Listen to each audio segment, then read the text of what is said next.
Hello friends, carrot பொரியல்னு சொன்னாலே உங்கள் குழந்தைங்க ஐயோ வேண்டான்னு அலறாங்களா? கேரட்டில் பொரியல் அல்வா மட்டும்தான் செய்ய முடியுமா என்ன? காரசாரமாக மசாலாவோட இந்த கேரட் வறுவல் செஞ்சு கொடுத்து பாருங்கள். இன்னும் வேணும்னு கேட்டு வாங்கி சாப்பிடுவாங்க, உங்களுக்கே கிடைக்காது. கேரட் வறுவலுக்கு ஃபஸ்ட்டு கேரட்டை ரவுண்டாக மெலிசாக நறுக்கிக்கணும். நான் 1/4 கிலோ கேரட் எடுத்து நறுக்கி வச்சுருக்கேன். வறுவலுக்கு தேவையான பல்லாரி வெங்காயம் 2 எடுத்து பொடியாக நறுக்கி வச்சுக்கணும். ஒரு சின்ன தக்காளி எடுத்து பொடியாக நறுக்கிக்கணும். தாளிக்கும் போது சேர்க்க கருவேப்பிலை. இவ்வளோ தான் இன்க்ரீடியன்ட்ஸ். ஒரு கடாயில் தாராளமாக 4 ஸ்பூன் ஆயில் விட்டு 1/2 ஸ்பூன் கடுகு சேர்த்து வெடித்ததும் 1/2 ஸ்பூன் சோம்பு சேர்த்து வதக்கணும். ஆயில் கொஞ்சம் அதிகமாக இருந்தால் தான் கேரட் நல்லா வதங்கி வரும்.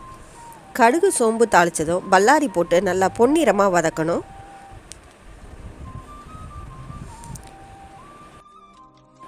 இதோட கருவேப்பிலையும் சேர்த்துக்கணும்.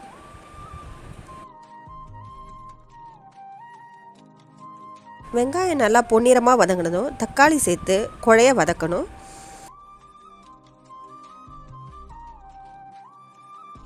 தக்காளி வெங்காயம் நல்லா வதங்கினதும் நறுக்கி வச்ச கேரட்டை அலசி எடுத்து கடாயில் சேர்த்து 3லேருந்து 4 நிமிஷம் நல்லா வதக்கி விடணும்.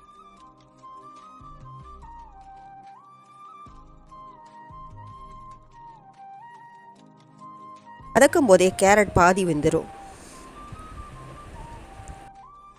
இந்த ஸ்டேஜில் மஞ்சத்தூள் 1/4 ஸ்பூன், மிளகாய்த்தூள் 1 ஸ்பூன், மல்லித்தூள் 1/2 ஸ்பூன் சேர்த்து நல்லா கலந்து விடணும்.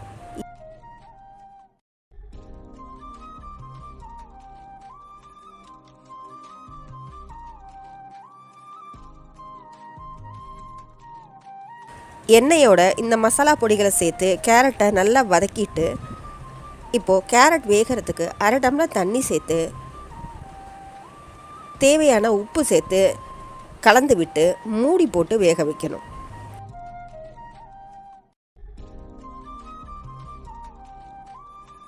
கேரட் வேகிறதுக்குள்ளே தேங்காய் கலவையை ரெடி பண்ணிக்கலாம். 1/4 மூடி தேங்காய், அதாவது 4 ஸ்பூன் தேங்காய் துருவல் எடுத்து மிக்சியில் போட்டு 1/2 ஸ்பூன் சோம்பு சேர்த்து ரொம்ப நைஸாக இல்லாமல் கொஞ்சம் கொரப்பாக அரைச்சி எடுத்துக்கணும்.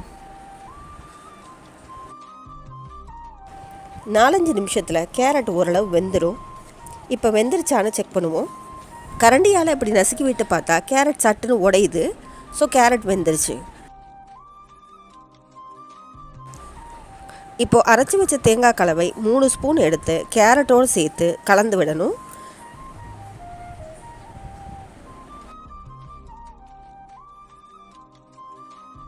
தேங்காய் சேர்த்த பிறகு கேஸை சிம்மில் வச்சு மூடி போடாமல் 2-3 நிமிஷம் நல்லா கிளறிக்கிட்டே இருந்தால் தேங்காய் மசாலா கேரட்டோடு சேர்ந்துடும்.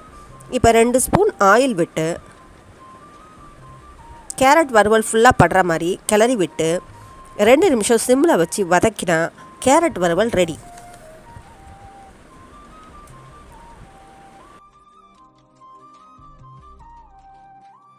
இந்த கேரட் வறுவல் வெரைட்டி ரைஸ், சாம்பார் சாதம், சப்பாத்தி, பூரி எல்லாத்துக்குமே மேட்ச் ஆகும்.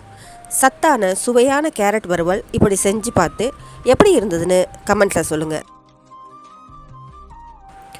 சுமதிஸ் கிச்சனுக்கு சப்ஸ்கிரைப் பண்ணுங்கள். தேங்க்யூ.